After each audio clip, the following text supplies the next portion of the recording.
여러분 미칠 것 같은 고민 다들 있으시죠? 혼자 고민하지 마세요. 그 고민 우리 모두의 것이니까요. 김태형 상담소 나를 미치게 하는 것들을 시작하겠습니다. 안녕하세요, 김맹구입니다. 안녕하세요. 상담사 신성미입니다. 안녕하세요. 심리학자 김태형입니다. 네, 여러분들이 많이 아껴주시고 사랑해주셨던 우리 남이 방송이 사연 접수가 끝났습니다.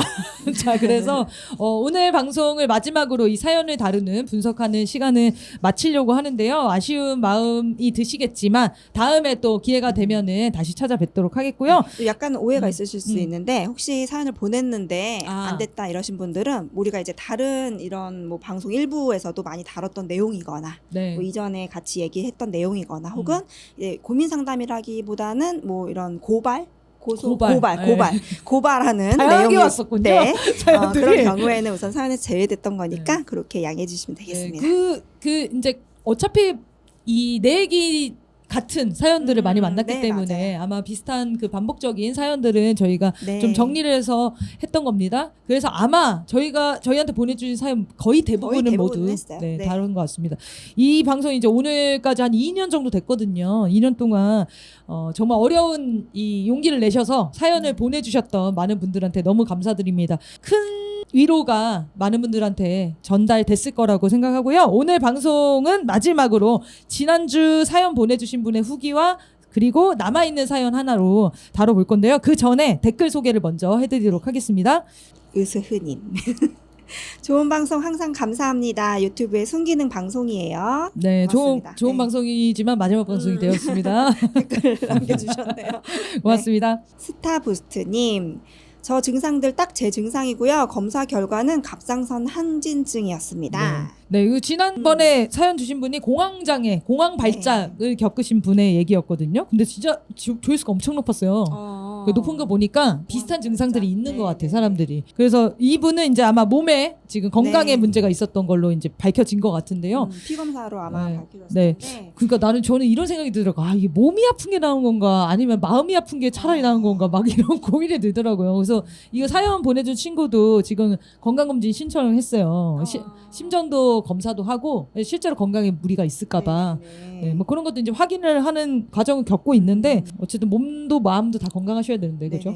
이 갑상선 관련한 질환들은 저희가 우울이나 이런 친구들 왔을 때도 첫 번째로 우선 그래요? 뭐 해보는 검사 그러니까 한번 해봐라. 왜요? 그러니까 이유를 전혀 없을 때 갑상선 호르몬이 정말로 많은 영향을 미쳐가지고 갑상선 저하증인 그 우리 아는 선생님도 뵌 적이 있었는데 정말 해맑고 정말 긍정적 에너지 뿜는 선생님이셨거든요. 근데 몇 달간 안 보이더라고요. 몇 달 지나갖고 만났는데 정말 막 울고 나타난 거예요. 근데 진짜 그게 또 용기 내서 나온 거였는데 그러니까 갑상선 저하증이었대요. 네. 근데 갑자기 진짜로 그냥 자기도 아무 영문을 몰라요. 그냥 갑자기 그냥 천변을 걸으면 뛰어들고 싶고 어머 진짜? 세상에 아무것도 느껴지지가 않고 너무너무 슬펐다고 도대체 왜 이러냐 이유를 찾을 수가 없고 그래서 막 고민을 하다가 결국에는 끌려서 이제 병원에 간 거예요. 네. 갔더니 이제 피 검사하고 했더니 갑상선 저하증. 그래가지고 약을 약 먹고, 먹으면서 네, 훨씬 좀 좋아지시긴 하셨는데, 그러니까 이유를 좀 정확히 아는 거 되게 중요해요. 네, 그래서 맞습니다.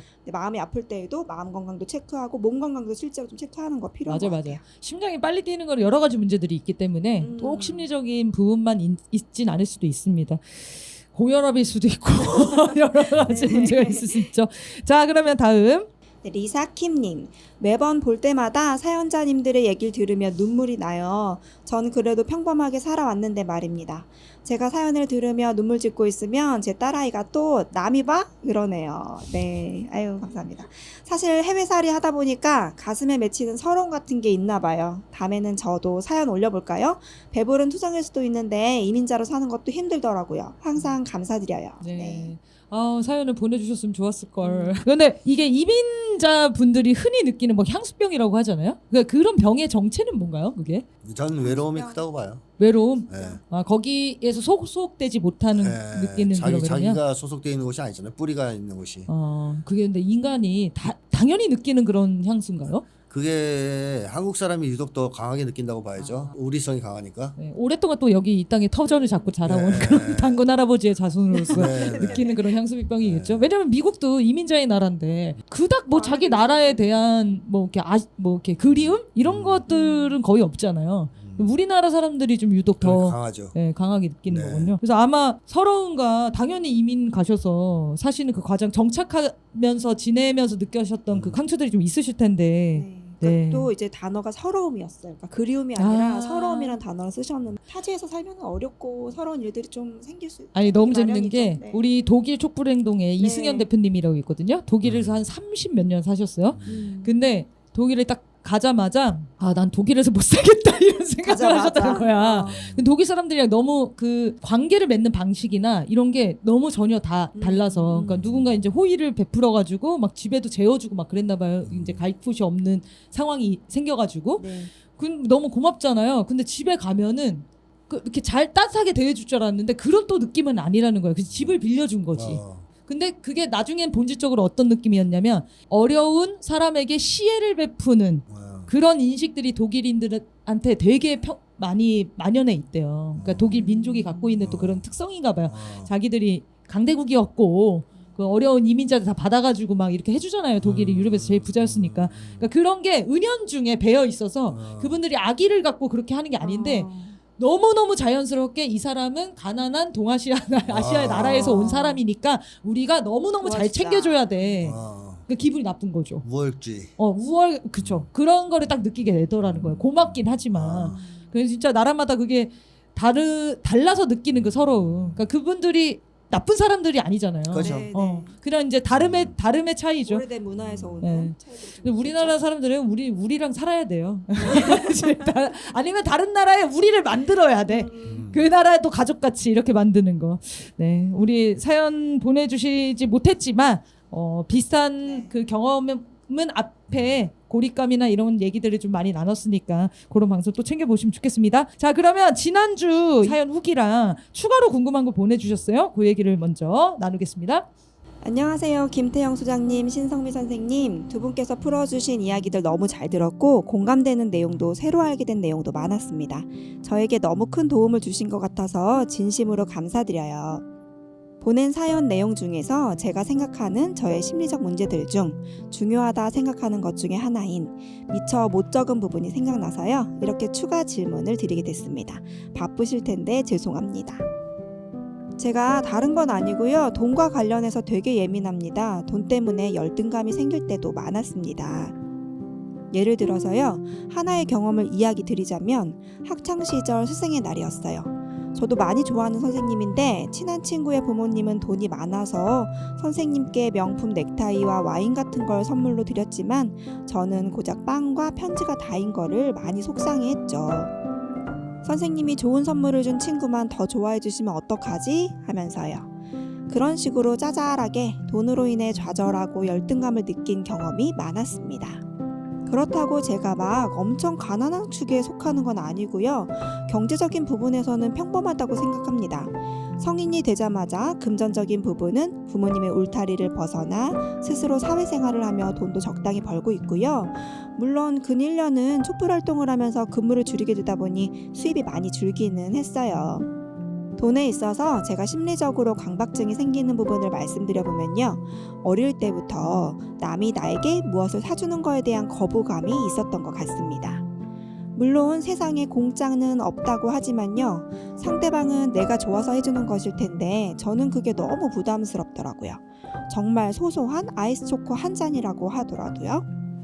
예를 들어서 제가 얻어먹는 게 싫어서 상대방에게 10번을 샀으면 그 상대방이 미안하고 고마워서 한 번을 저에게 사잖아요. 그럼 전 그 한 번을 얻어먹었다는 게 너무 신경이 쓰여서 또 10번을 사게 됩니다. 이 문제가 또래분들에게만 해당되는 게 아니고 나이 차이가 많이 나는 어른분들에게도 그렇게 느껴집니다. 촛불 끝나고 뒤풀이에서 선생님들이 사주시면 다른 사람처럼 선생님 너무 잘 먹었습니다 하고 감사함을 느끼고 지나가면 될걸. 저 선생님이 금전적으로 부담스러운데 사신 거면 어떡하지? 그럼 너무 죄송한데 내 건 내가 내고 싶은데 하는 생각들이 머리를 휘어잡아요. 항상 고쳐보자, 나도 돈이 넉넉한 게 아니잖아 하고 결심을 한 후 n분의 1로 비용을 계산하려고 했다가도 정신 차리고 보면 이미 결제해버린 상태입니다. 또한 혹여라도 불가피하게 결국 한번 얻어먹으면 무조건 내가 다시 뭐라도 빨리 사야 할 것 같은 강박증도 있는 것 같고요. 무의식 중에 내가 돈을 써야 남들이 날 좋아해 줄 거라고 생각하기도 하는 것 같아요. 길에서 어려운 사람을 보면 근처 은행에서 현금을 찾고 다시 찾아가더라도 도와드리게 됩니다. 아니면 제가 현금이 없으면 옆에 사람에게 빌려서라도 드리게 되더라고요. 상황이 안 되면 그냥 다음에 도와드려야지 하고 넘어갈 법도 한데 그렇게 넘어가다 보면 하루 종일 생각이 나요. 이렇게 제가 제 심리적인 압박감을 못 이겨서 돈을 펑펑 써놓고 어떡하지? 이번 달 생활비가 조금 부족하겠다. 다음 달엔 꼭 아껴 써야지 하면서 자책하지만 이 생활이 거진 13년 동안 무한 반복 중입니다. 어떻게 하면 이런 강박증, 돈에 대한 예민함을 버리고 살 수 있을까요? 이런 문제 또한 공황 증상으로 이어지는 걸까요? 네. 이렇게 추가 고민을 보내주셨습니다. 돈을 꼭 써야지만 마음이 편안한. 주변 사람들은 좋아하겠어요? 주변 사람들은 어떠세요? 많이 혼내죠. 혼내요? 하지 말라고 하죠. 예. 왜냐면 정말로 매 순간 살려고 해요. 아이고 너무 많이 그러는구나. 네. 그러니까 이제 당연히 부담스러울 거잖아요. 네네네. 그러니까 이제 사실 이 친구보다 더 여유 있는 사람이 먼저 내려고 해도 그 여유 있는 사람을 말리고 본인이 내고. 그래서 이 여유 있는 분도 나이도 막 많아. 난처하고. 막 나이도 한 30살 차이 나는데 이 친구도 얻어먹을 수는 없잖아요. 어른들이. 네. 저 좀 소개해 주세요. 네네네네. 저는 얻어먹을 수 있어요. 우리 회식이 언제라고? 그날 불러야겠다. 왜냐면 이 나이도 이것도 사연 보내고 뭐라고 네. 연락이 왔냐면 선생님들한테 너무 고마워서 뭐 커피라도 사고 싶다고 아이고, 여기로 뭘 아이고. 보낸다는 거에서 절대 보내지 마. 아. 그랬더니 근데 그러면 고마우면 어떻게 전달하죠? 계좌이체하라 그랬어.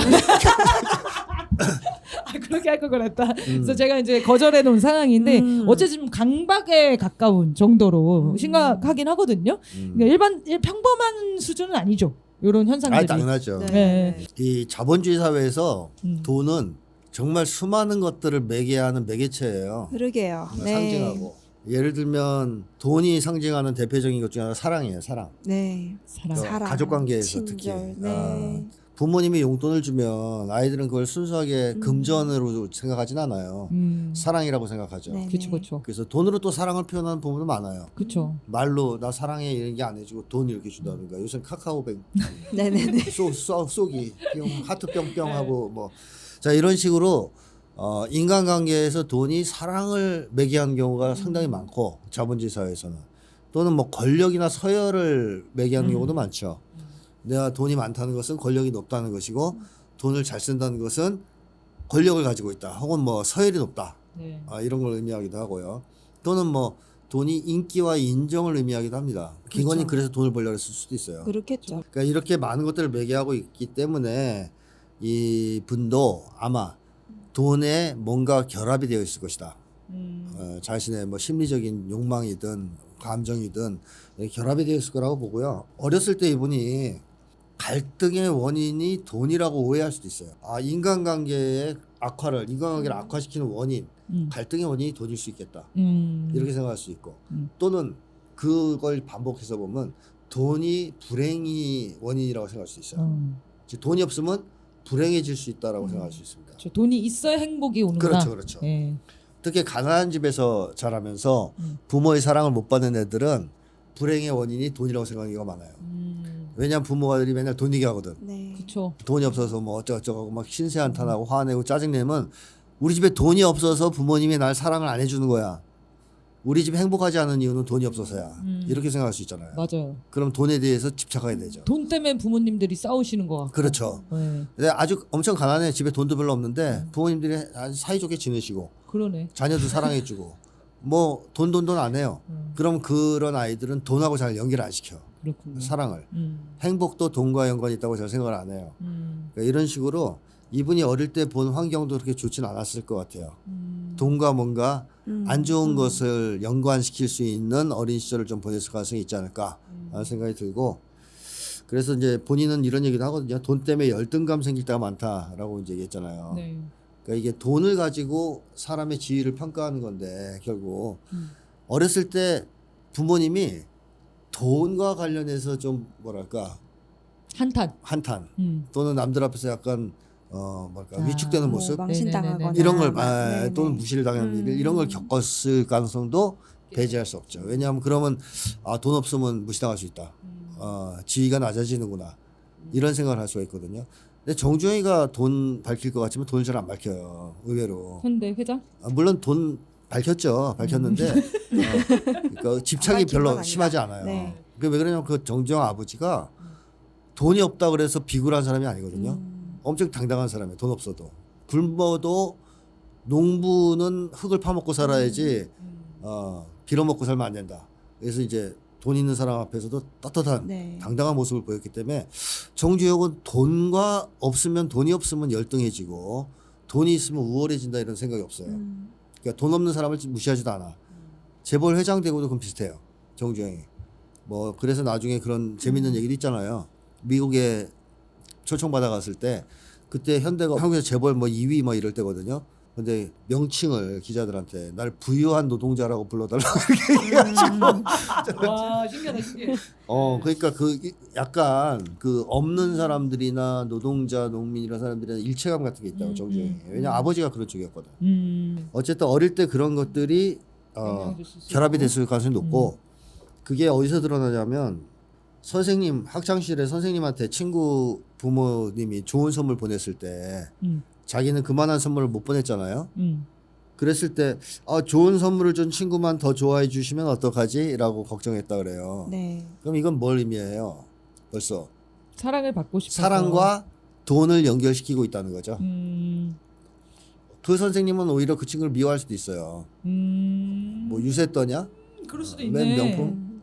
디올백이냐 또? 뭐 이럴 수도 있잖아요. 그렇죠. 그러니까 이거는 모르는 거예요. 그걸 가지고 선생님이 걔를 더 싫어할 수도 있고 더 좋아할 수도 모르는 건데 이 친구는 당연히 더 좋은 선물을 줬으니 더 많은 사랑을 줄 거라고 지금 생각하고 있죠. 이거 그럼 엄청 어렸을 때 형성된 가치관이에요? 어려서부터 형성된다고 봐야죠. 대체로 네. 유년기 때부터. 자 그래서 이 친구가 이제 그런 것들 속에서 돈과 사랑을 연결시키는 것이 상당히 강하다고 저는 생각이 되고요. 남들이 자기한테 뭘 사주는 것을 못 받잖아요. 네. 편하게. 도움을 못 받아요. 도움을 못 네. 받아. 전 이번에 광주 갔을 때도 얻어먹었는데 네. 밥. 전 늘 얻어먹고 다녀요. 저는 이 친구한테. 제 인생의 모토가 얻어먹기거든요. 마음껏 얻어먹자. 근데 이 친구는 얻어먹지를 못해. 왜 그러면 사랑을 못 받아본 것 같아. 어색한 건가요? 전면적인 주는 사랑 있죠. 네. 대가성 무조건적 없이. 사랑. 무조건적 사랑. 네네. 이걸 못 받아보는 것 같아. 제대로. 그걸 받아왔으면 사랑은 대가를 바라지 않는다. 즉 돌려받기를 원하는 게 아니다라는 것을 알 거거든요. 네. 네. 그러면 상대방이 그 선물을 사주고 뭐 맛있는 걸 사주면 그걸 사랑과 연결을 설사 시킨다 하더라도 돌려줘야 된다는 생각은 안 들 거란 말이에요. 그러니까요. 그렇죠. 근데 받았는데 안 주면 안 된다. 그럼 저 사람이 날 어떻게 볼까? 네. 안 돌려줬으니까. 이거는 사실 계산적 사랑이에요. 제가 계속 뭐라고 비판했던 네. 인간관계, 계산적 인간관계에서 하는 계산적 사랑이에요. 게다가 이분은 더 많이 주려고 그러잖아요. 네. 한 잔 먹으면 10잔을 준다. 10잔을 주려고 네. 그러잖아요. 그러니까 뭐 퍼줘야 된다고 생각하는데 그 이유를 뭐라고 썼냐면 이렇게 썼어요. 무의식 중에 내가 돈을 써야 사람들이 날 좋아해 줄 거라고 생각하고 있다 이런 얘기를 표현했잖아요, 본인이. 이분에게 이 돈을 쓰는 것은 뭘 의미하냐면 사랑받기 위한 수단인 거죠. 너무 슬픈데. 좀 슬프죠. 네. 사랑받기 위한 수단으로서 돈을 쓰고 있는 거예요. 그러니까 받으면 안 돼요. 왜? 사랑을 받아야 되니까 돈을 써야지. 사랑을 받으면 그건 내가 줘야 되는 의무감만 생기는 거지. 갚아야 될 그럼 빚만 사랑은 거절하고. 빚만 느는 거예요. 자기는 그러니까 이제 돈을 쓰면 사랑을 주고. 받고 싶어하고. 근데 사실은 이것도 받으려고 주는 건데. 그러니까요. 자 이분은 어쨌든 그러면서 돈을 갖다 많이 안 쓰면 사랑을 못 받을 수도 있다라는 두려움을 느끼는 게 있고 또 하나는 남들이 날 무시할 수도 있다. 돈이 없으니까. 돈 제대로 못 쓰고 그러면 누가 날 좋아할까. 네. 이런 것들 때문에 계속 강박적으로 자꾸 사람들한테 뭘 사주는 것 같아요. 뭐 어떻게 보면 사랑받기 위해서 아직 졸업을 못한 상태에서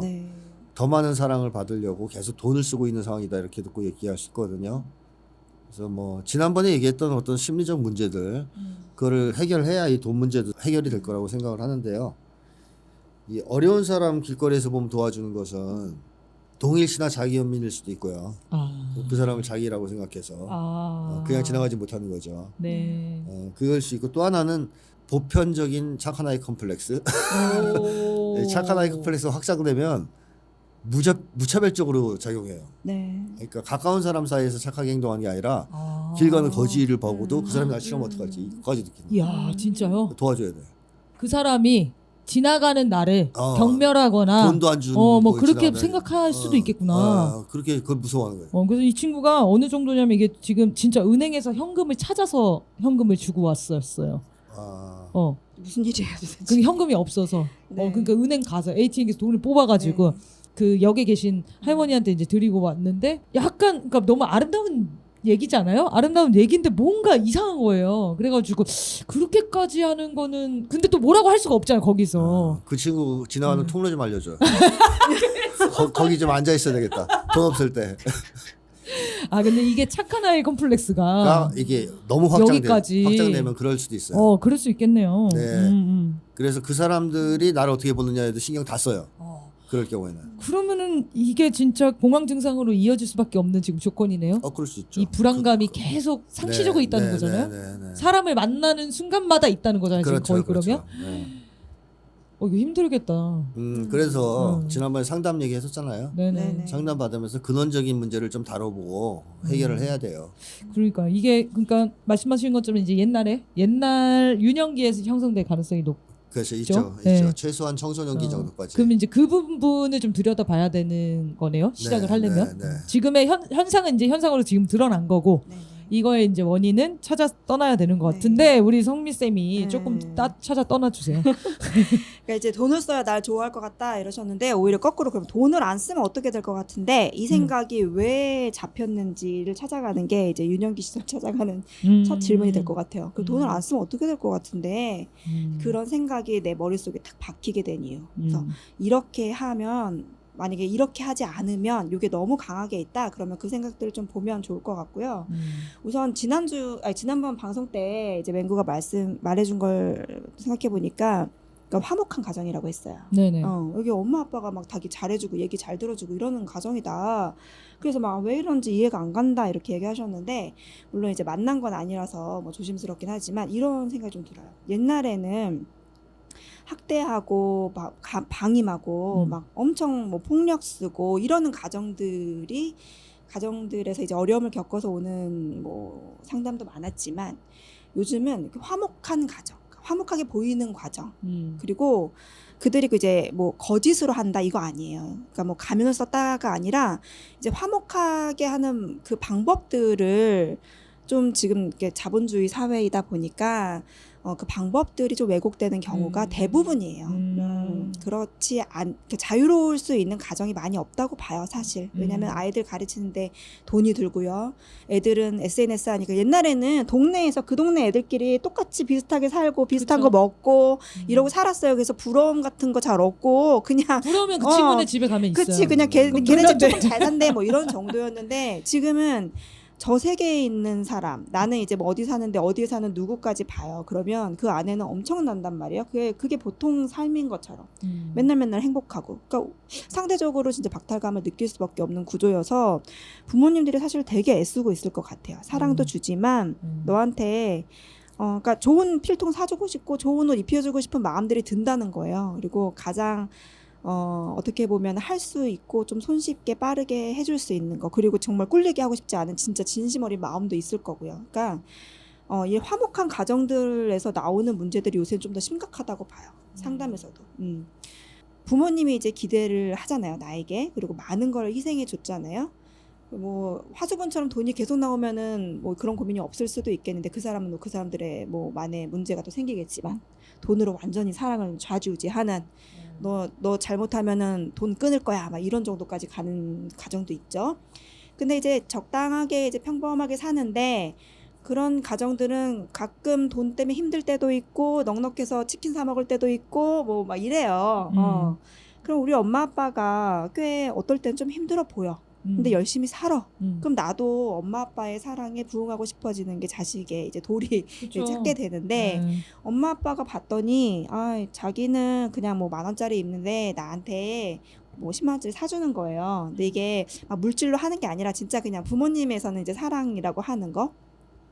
그렇게 되면 나도 우리 엄마 고생시켰는데 내가 좀 보답해야지 이런 게 좀 강해질 수가 있죠. 오히려. 그래서 이 친구가 20대 초반부터 부모님한테 어. 용돈을 드리고 살아요. 대단하네. 그래서 그러니까 월급의 거의 3분의 1은 적금을 붓고 와. 부모님 와. 용돈을 드리고 나머지 돈은 사람들한테 아니 쓰고. 돈에 진짜 좀 뭐가 네, 있다. 우리 네. 우리 그러니까 애들은 강박이 심해요. 그런 자식이 필요한데 나는. 거의 유니콘에 만났었어요. 네, 아유, 그런 자식 그러니까. 용돈을 받아야 된대. 그러니까 맞아. 이거 지금 그 사회생활 한 거의 8년, 7년 정도 했는데 네. 시작부터 어. 근데 부모님이 일을 하세요. 재정에 문제가 있는 게 아니에요. 아닌데도 사랑을 그게 받아야지. 그렇게 생각을 하는 것 같더라고요. 예. 이게 흔하지 않죠 요즘 아이들. 흔하지 사람들 않죠. 중에. 그러니까 밖에서 볼 때는 네. 완전 효녀인 거야. 네네네. 어. 그러니까 효녀 역할도 해야 되죠 이 사람. 그러면 또 효녀 소리 들었으니까 효녀 네. 역할을 또 그렇게 되네요. 참 어려워요. 그러니까는 뭐랄까 좀 마음이 몰라 좀 안타까운 것 같아요. 자기에게 쓰지 못하는 거 어디서 왔을까?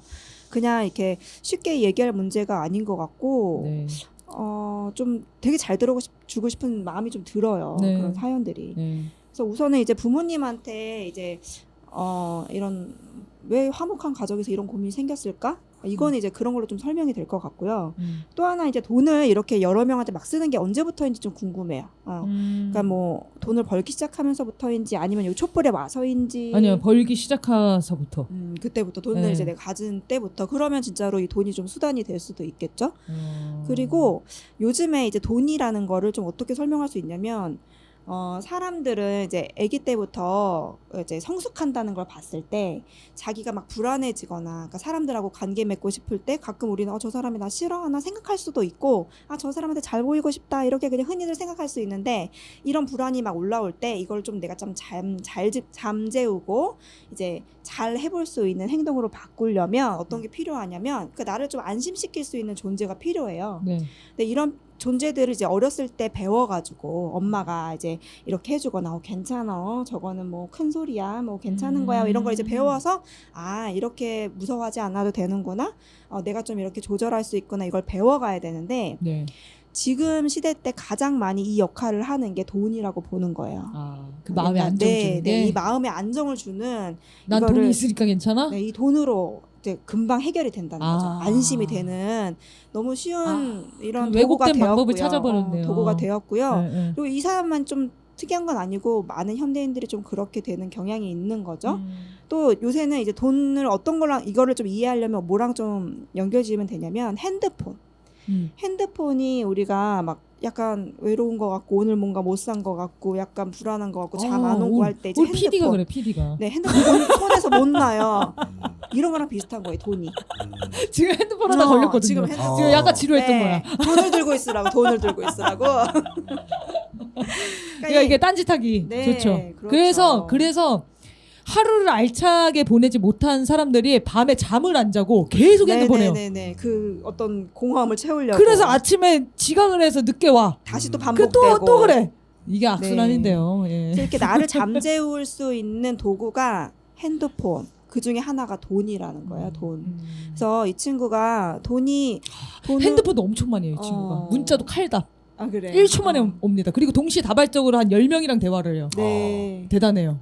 네, 관계적으로 뭔가 굉장한 불안감이, 노력을 네. 하고 있는 것 같아요. 근데 그러니까 이 불안감이 생각보다 엄청 큰 상황으로 봐야 되겠죠. 지금 이제 상황들을 보면.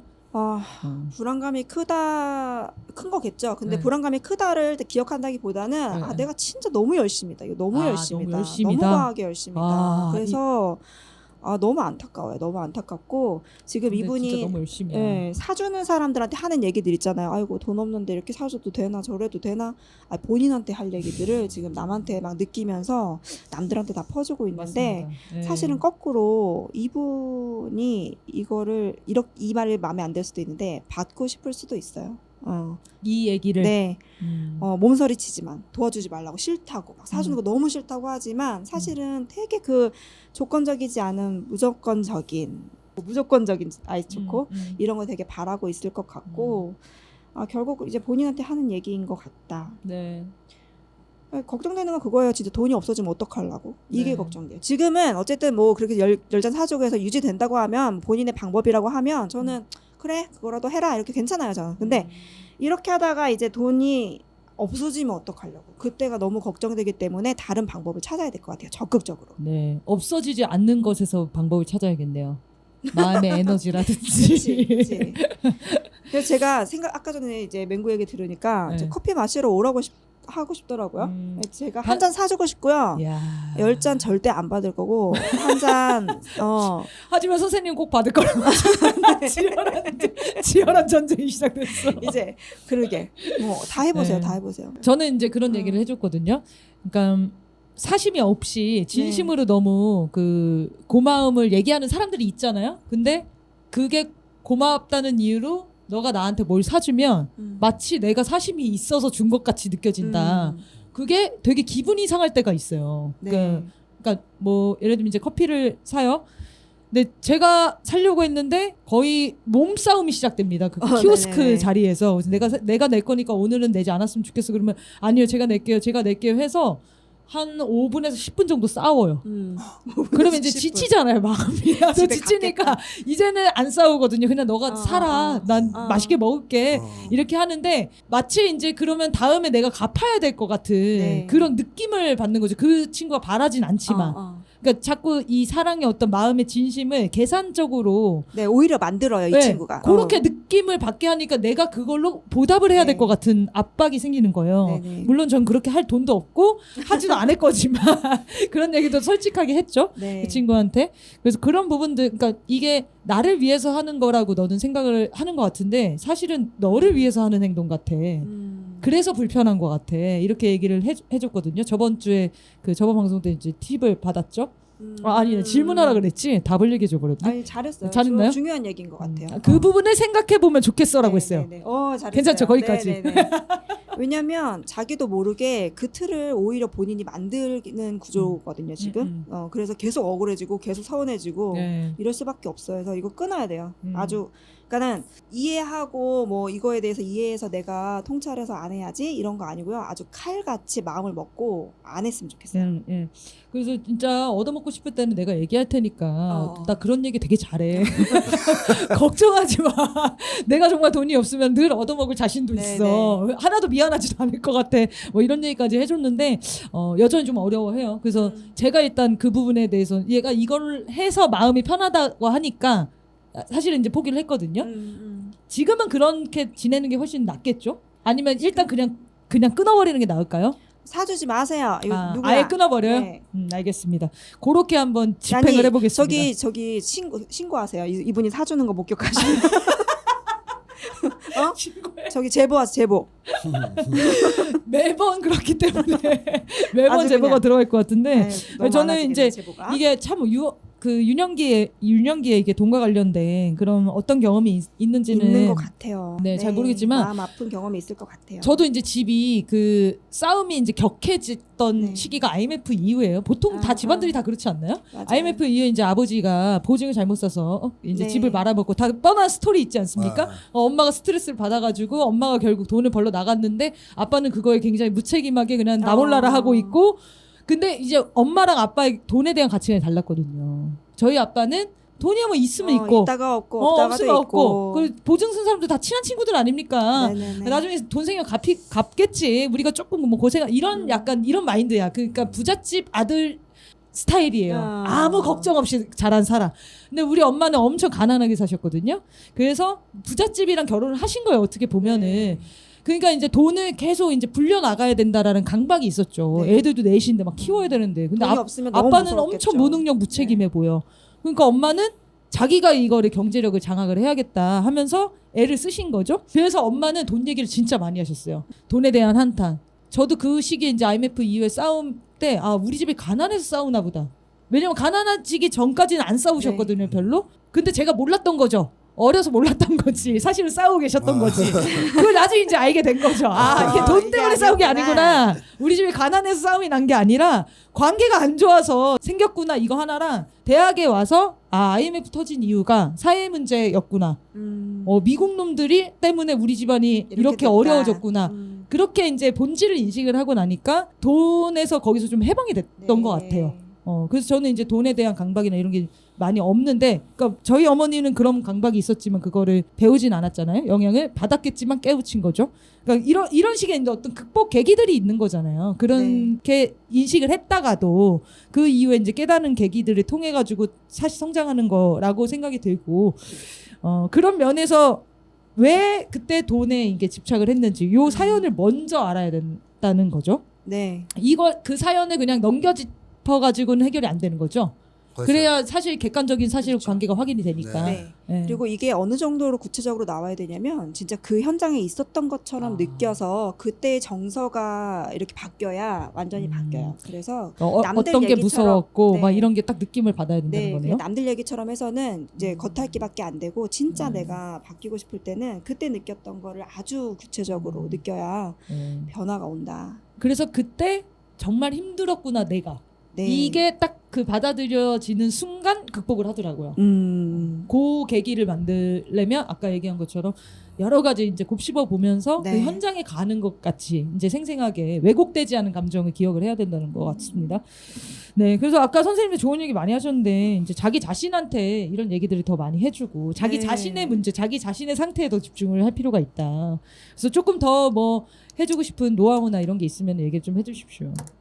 나하고 이제 다른 사람들의 관계를 굉장히 신경 쓰는 친구인데 우리가 잘 기억해야 될 게 뭐냐면 나하고 타인하고 잘 지내려면요 우선돼야 되는 게 뭐냐면 그리고 진짜 어려운 게 뭐냐면 나하고 자기 자신하고 관계가 잘 돼야 남하고도 잘 돼요.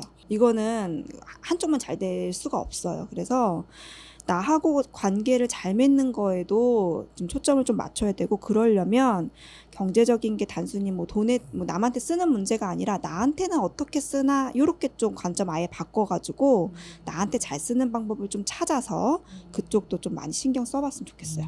좋습니다. 네, 네. 자기 자신을 사랑해야 이제 남도 사랑할 수 있는 거니까요. 네. 자, 그럼 우리 두 번째 사연은 짧아가지고 그리고 저희가 이제 자주 다뤘던 사연이기도 합니다. 근데 한번 정리하는 차원에서 한번 읽어드릴게요. 안녕하세요. 요즘 뉴스 보면서 사소한 걱정거리가 생겼습니다. 요즘 진보 관련 채널 영상을 보면요. 2030 세대에 관련한 비난 댓글이 많이 보여서 걱정이 돼요. 당장 최근에 나온 2030 집회 안 나오는 이유 이 영상 댓글만 봐도 2030 세대에 대한 비난 댓글들이 많더라고요. 비난하는 이유는 알 것 같지만요. 그렇다고 비난하거나 적대시하면 갈등이 커져서 서로 적이 되고 그러면 2030 세대들이 극우화가 되어서 진보 진영이 분리해지거나 제2의 서북 청년단이 나타날까 봐 두렵습니다. 어떻게 하면 좋을까요? 네. 정말 어르신들이 너무너무 안타까워하세요. 20, 30대가 집회 안 나오니까. 네. 왜냐면 이제 여전히 그런 생각이 있으시더라고요. 대학생들이 나와야 된다. 청년들이 바꿔야 된다. 청년들이 앞장서야 된다. 그래서 이제 나오는 청년들한테는 너무 고마워하는데 그 청년들을 붙잡고도 왜 이렇게 많이 안 나오냐고 또 물어봐.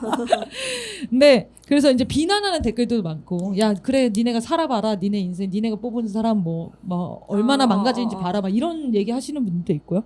그래서 20, 30대 극우화되면 어떡하냐. 이게 너무 걱정을 하시는 것 같아요. 예, 어떻게 될까요?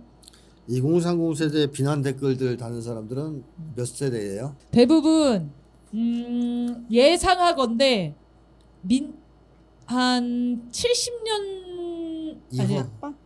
그쵸 70학번 정도 그 세대인 것 같아요. 이후. 60대 이후. 어쨌든 60. 2030 세대가 스스로에게 욕하는 댓글 달 건 아니잖아요. 그렇죠. 그러니까 다른 세대가 다는 거잖아요. 그렇죠. 네. 다른 세대가 나죠. 예. 그것도 이제 20 세대보다 어린 세대가 다는 건 아니에요. 네. 나이 든 세대. 어린 세대가 2040에 집회 안 나가. 그럴 수 있어. 10대가 더 빨리 나올 수도 있어요 지금. 장난 아니거든요. 그러니까요. 그럴 수 있어요. 그래서 제가 무슨 얘기를 하고 싶은 거냐 하면 욕하기 전에 왜 2030 세대가 이렇게 집회에 안 나오느냐 못 나오는 거라고 저는 생각하거든요. 그 원인부터 좀 알았으면 좋겠어요. 그 옛날에 우리나라 영화에 뭐 박중훈이 나와서 그러거든. 우리나라 젊은 애들은 뭐 문제가 많아. 뭐 이제 무슨 영화인데 외국에선 데모라도 하는데 이것들은 도서관에 앉아가지고 공부하고 앉아 있고 뭐 욕하는 영화 있어요. 깡패로 나와서 네. 말은 맞는데 왜 오늘날의 젊은 세대들이 저렇게 됐을까? 그 원인을 좀 알아야 됩니다. 그러지 않으면 설득을 못 해요. 또 해결 방안도 찾을 수 없습니다. 네. 그냥 단순하게 맛이 갔다, 변질됐다, 요새 것들은 뭐 틀려 먹었다 이렇게 해서는 그게 답이 고대 없어요. 벽화에도 있었다는 그거 그렇죠. 아닙니까? 네. 요즘 애들 틀려 먹었다. 그렇죠. 근데 그 이유는 뭐냐면 그 나이 든 세대가 살아왔던 사회와 젊은 세대가 성장한 사회가 달라요. 그러니까 오늘날의 2030 세대는 어린 시절부터 어떻게 보면 공동체가 없는 상태에서 개인으로 살아왔고요. 그 다음에 제대로 된 사랑, 무조건적인 사랑, 건강한 사랑을 받아본 경험이 별로 없어요. 그러니까 이런 조건에서 생존 불안은 어마어마합니다. 고립돼서 겪는 혼자만의 생존 불안이죠. 그러니까 이런 젊은 세대에게 지금 유일한 관심사는 어떻게 하면 살아남을 수 있느냐. 더 단순하게 얘기하면 어떻게 하면 취업을 할 수 있느냐. 이 말고 딴 데 관심을 못 가져요. 우리 때는 나이가 좀 있으신 분들은 죄송한 얘기인데 데모에도 밥 먹고 살 수 있었어요. 그렇죠. 그리고 예. 데모하면 해도 끝나고 치고내 집 가면 밥 줬어. 아유, 그런 밥. 쉽게 욕고. 아니 그러니까- 90년대 제 친구들도 다 데모했지만 다 삼성 가고 다 잘 갔어요. 그러니까 공동체가 있었고 네. 그 당시에는 사람들이 생존 불안이 있긴 있었지만 혼자서 겪는 불안은 아니었어요. 네. 근데 지금 젊은 세대는 완전히 다른 인생을 살아왔다. 이렇게 이제 보시면 되고. 그러니까 뭐 오죽하면 청년 고독사란 말이 생겼겠습니까? 얼마 전에 30대 여성이 고독사 굶어 했다고. 죽었다는 얘기가 있잖아요. 야, 진짜. 네. 그러니까 옛날 같으면 있을 수 없는 일이에요. 그러네요. 친구한테 얘기하든 주변에 얘기하든 하잖아요. 근데 지금은 혼자야, 혼자. 네. 혼자서 돈 못 벌면 죽는 거예요, 그렇게. 음. 이 모든 불안과 공포를 청년들이 다 떠안고 있지 않습니까? 음. 그러니까 지금 밖에 나올 수 있는 마음의 여유 같은 건 없어요. 그리고 윤석열이 나쁜 놈이란 걸 아무리 얘기해봤자 지금 귀에 안 들어와. 네. 알바를 구해야 되거든. 죽게 생겼거든. 맞아요. 그래서 그걸 어른들이 먼저 파악하고 이해를 한 다음에 비판을 하든 비판을 하고 또 지적을 하면 지적을 하고 아니면 대안을 마련해 주든 네. 이렇게 해야 된다고 생각하고요. 이 청년들은 극우화되기보다는 저는 지금 개인주의적 합리성을 갖고 있다고 봐요. 그러니까 각 개인 청년, 개별적인 청년들 입장에서 지금 밥 먹고 사는 거 이상 중요한 게 없거든요. 네. 한국 사회에서. 그러니까 그거에 지금 온 집중을 하고 있는 거 아니에요? 그러면 사회가 만약에 바뀌었다. 기본 사회 같은 거로. 먹고 사는 것은 국가가 챙겨준다. 그럼 젊은이들은 그 다음에는 관심을 어디로 가져갈까요? 그래도 여전히 혼자 취업해서 밥 먹고 사는 관심 생각만 할까요? 아니요, 다른 아니겠죠. 건지 다르겠죠. 그때는 저는 젊은이다운 네. 장점이 나올 내가 거라고 하고 봅니다. 싶은 거, 같이 네. 하고 싶은 네. 거. 젊은 세대는 원래 진보성, 진취성 이런 게 뛰어나거든요. 네. 열정도 강하고. 근데 그게 지금 다 막혀 있어요. 네. 한국 사회가 문제가 있어가지고. 근데 일단 젊은이들이 생존 불안에서만 해방된다면 저는 다시 그 젊은이다운 모습을 회복해 나갈 수 있을 것이다. 이렇게 보고 있고 네. 네, 젊은이들에게 제일 중요한 문제는 어쨌든 그들이 개인으로 고립되어 있는 것이 아니라 공동체로 같이 묶여야 된다는 겁니다. 네. 근데 지금 묶일 수가 없죠. 없어요, 없어요. 네, 그러니까 네. 기본소득 같은 거 하지 않으면 답이 없어요 지금은. 네. 맞아요. 음. 네. 선생님이 이렇게 말씀하시는 게 집회에 사람들이 많이 나오려면 희망이 있어야 된다 이 얘기를 하셨었잖아요. 네. 저는 이제 20, 30대 친구들이 그러니까 60대 이상 어르신들은 이제 이 공동체의 그 정을 느껴본 적이 있으신 거예요. 그렇죠. 그리고 우선 뭐 데모를 해도 그 데모에서 느끼는 울컥함들을 경험하신 분들이기 때문에 아 이게 어디로 가야겠다 내가 원하는 게 이거다 이런 지향점에 대한 상이 있으신데 2030 친구들은 사실 그 상이 지금 없는 것 같아요. 그러니까 이걸 내가 해야 될 동기가 당연히 생기지 않죠. 거기를 모르는데 좋은 게 뭔지를 모르는데 어떻게 거기에 대한 욕구가 생기겠어요. 그래서 5060 뭐 이제 어르신들께서 댓글을 다신다면 내가 너에게 이 공동체의 정을 알려주리라 라는 사명감을 얻고 그걸 갖고서 달아주세요. 막 진짜 너무너무 좋은 뭐 할머니 옆에는 돼요. 뭐 삼촌, 외삼촌, 뭐 숙모, 할머니, 외할머니 뭐 다 되어주시고 이 친구들 되게 혼자 있는 친구들에게 한 100번쯤 하면 그래도 믿을 것 같아요. 네. 맨 처음에는 뭔 소리야, 옛날 소리지 이렇게 얘기하겠지만 계속하면 이 친구들도 그런가? 그럴 수 있을까? 이렇게 한번 물꼬가 뜨이면 관심 가질 거라고 생각됩니다. 이 앞에 사연을 보십시오. 지금 20, 30대 다 지금 아. 돈 때문에 힘들어요 정말로. 네 그런 생각이 들고 그리고 좀 그런 것도 있어요. 어르신들 이제 선배 세대들은 이렇게 막 정치적 지향이 다르면 싸우잖아요. 어쨌든 싸움 막 친구 막 절교하고 막. 네. 근데 절교를 해도 마음에 힘이 있단 말이에요. 네. 그분들은. 아니면 옛날 친구 찾아가면 돼요. 그때 네. 같이 했었던 촛불 나왔던 사람들. 근데 지금 젊은 세대는 촛불의 경험도 없고 음. 나와도 혼자 나와야 돼요. 데모라는 걸 해본 적도 없고 본 적도 없는 사람들이에요. 지금 박근혜 탄핵이 되게 최근에 된 거라고 생각하시는데 벌써 한 8년이 지났습니다. 그러니까 지금 20대라고 하면은 중학교 때 전이에요. 초등학교 때 얘기예요. 네. 그러니까 촛불이라는 아예 머릿속에 그 상상이 없을 수도 있고요. 그리고 이제 혼자 나오기, 집회를 어떻게 나와서 뭘 해야 되는지도 다 몰라 해요. 네. 그냥 역사책에서도 못 봤던 장면이기 때문에 좀 어색해하는 것도 있고.